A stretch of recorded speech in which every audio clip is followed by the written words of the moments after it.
cette année, on est sur une édition où l'année dernière, on avait à peu près 200 personnes. Là, on a plus que doublé le nombre de participants. Donc il y a un vrai intérêt pour notre programme, pour le parti politique, pour le travail que peut mener Aymeric Caron à l'Assemblée nationale et médiatiquement également.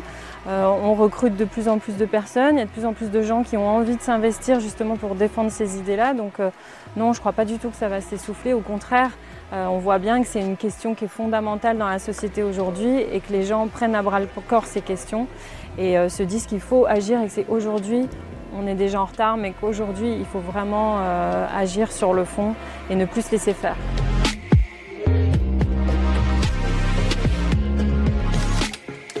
Nos positions font parler, ça veut dire qu'elles gênent d'un côté certaines personnes et qu'il y a un débat qui doit se mettre en place et qu'il y a un vrai débat de société à instaurer.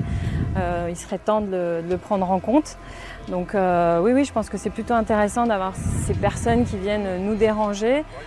Là où on regrette un petit peu, c'est qu'il y a une certaine forme d'impunité quand même vis-à-vis de ces personnes, c'est-à-dire qu'ils peuvent venir perturber un événement dans un endroit qui est privé. On n'est pas sur la voie publique, on n'est pas dans l'espace public et donc ces personnes viennent déranger cet événement en toute impunité où on leur demande juste de rester derrière une barrière, mais ils peuvent faire tout ce qu'ils veulent, utiliser notamment des canons effaroucheurs.